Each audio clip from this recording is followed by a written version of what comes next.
A machine that has pumped out thousands of stars, grooming them for stardom from childhood to adulthood, sees very few ever reach the absolute highest of highs. Some lose their interest in being seen as a movie star, TV star, pop star. Tell us about the sheer infrastructure and technological feat you are trying to take on here. Yeah, thank you guys very much for having me. Really excited to be here. Others try too hard to remove the branding seared into them because they see it as a blemish and something that discredits their success.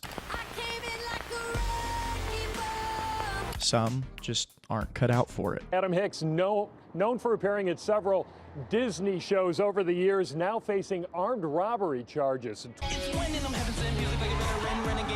However, every now and then, we see one of these kids, now adults, blossom into someone that the world can't get enough of. The latest of which has grown so fast, it's nonsense. Consider subscribing. It's free, and the bigger that number gets, the better person it makes me. Because that's how it works.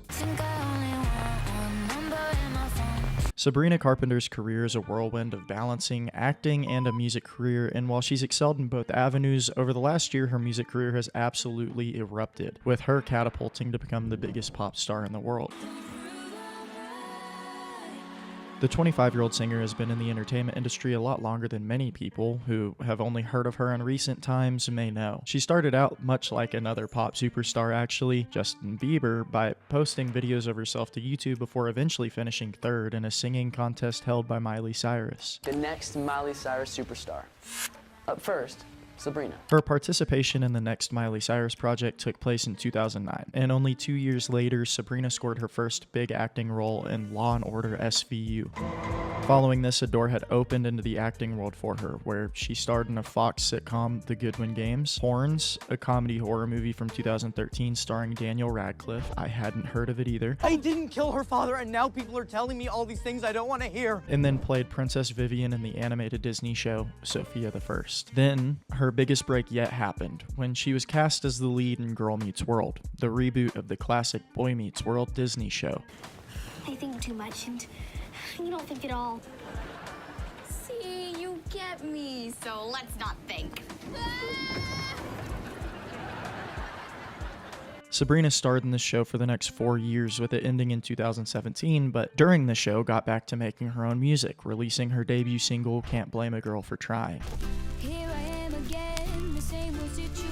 Sharing a name with that single, she released her debut EP in April of 2014, with this project sounding very Taylor Swifty, being a folk pop album centered around love and being a teenage girl. By the time 2015 rolled around, she was already gearing up for her debut album by releasing the lead single We'll Be the Stars, which was the lead single for Eyes Wide Open. Her debut album sold 12,000 units in the first week and was a great start, only giving her more support from her label, allowing her to release another album in October of 2016 titled Evolution. The name of this album was a premonition for the rest of her career because the now pop sensation has done nothing but evolve with every passing year. This one ended up debuting at number 28 on the Billboard 200 chart, this time around pushing 13,000 units in the first week. During the development of these two albums, we can't forget that she was still contracted with Disney. She was growing a name in the music industry while balancing acting work alongside it, starring in multiple DCOMs and other projects. After gaining her second entry on a Billboard chart with her single Why, she then got the opportunity to open up for Ariana Grande's Dangerous Woman tour. In 2018, she ended up going for a new approach with her music. We'd seen her take on a folk pop teenage romance album. We'd seen her experiment with dance pop on Evolution, so why not explore that side of things more by partnering up with Jonas Blue and coming out with Alien, a song that hit #1 on the US Dance Club Songs chart. Another movie with The Hate You Give, and a few months later, on November 9th, 2018, my birthday if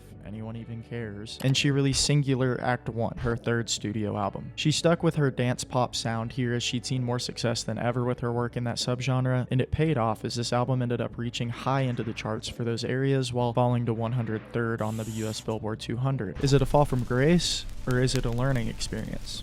Well, we'd have to wait a while longer, as this was only part 1 of a 2-part album project, with Act 2 only debuting at 138 on the US Billboard 200. Throughout this whole period of her career, she hadn't given up on acting. She starred in The Short History of the Long Road, Netflix's Tall Girl, The Distance from Me to You, and the Broadway adaptation of Mean Girls, but then heightened states of emergency across the nation as the number of coronavirus cases soars above 3,000.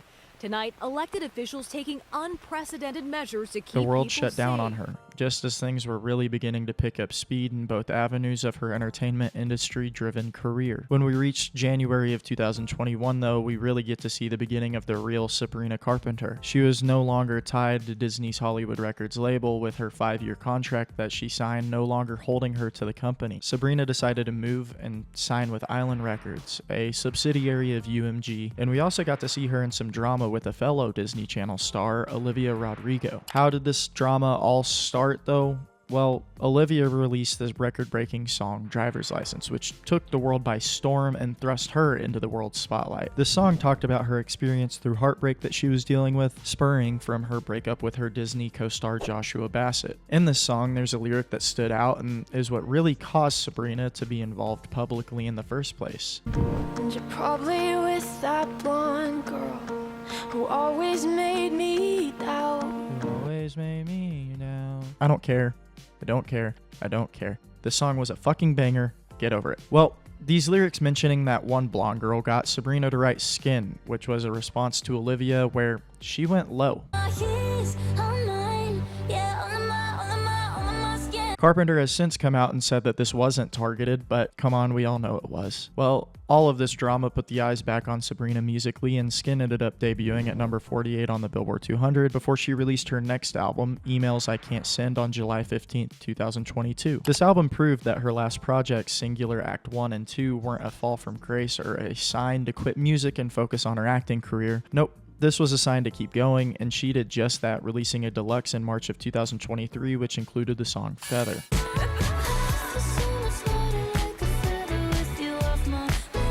This song was a hit, peaking at number 23 with a number 1 peak on the pop songs chart, and also caused one of the craziest butterfly effects I've ever seen. Damn, what now?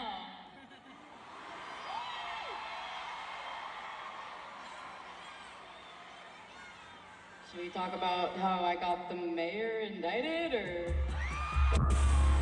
So, this song's music video was shot in the Blessed Virgin Mary Catholic Church in Brooklyn and led to a lot of backlash and led to the firing of a Catholic priest from the church who allowed her to shoot this video due to its sexually provocative content. Oh, and she also killed a couple people in the video, but everyone focused on the sex appeal. Anyways, this gets deeper. Pause, because not only did all of this attention give Sabrina the most hype she'd ever received for her music, which snowballed into what we'll go into in just a minute, but it also led to a federal investigation of the church. You see, New York City's ex-mayor Eric Adams has been the subject of multiple federal investigations surrounding his dealings with the Turkish government and campaign fraud through his so-called donors, all leading back there. Well, all the attention brought to the church from the music video controversy ended up catching the eyes of the FBI, who were able to link everything together and subpoena the church regarding the business and financial ties between Adams' former chief of staff, Frank Carone, and Jamie G. Gintiello, the man who allowed the music video to be shot in the church in the first place. Okay, back to Sabrina being the main focus, since this is where things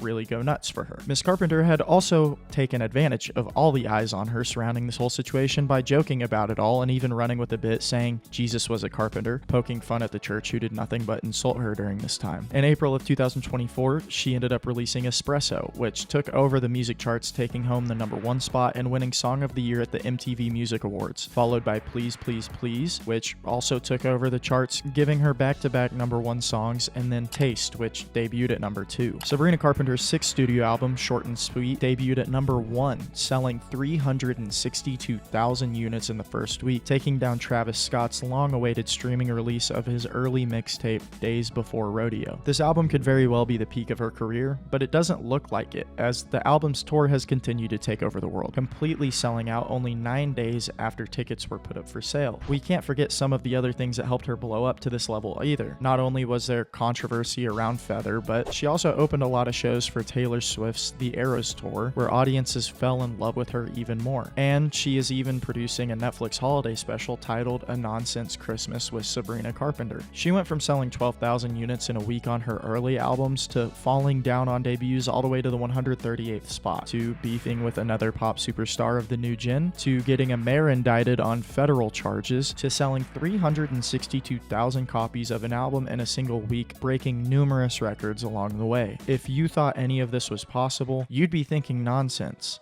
But sometimes nonsense is the only way to think. So you can't sleep.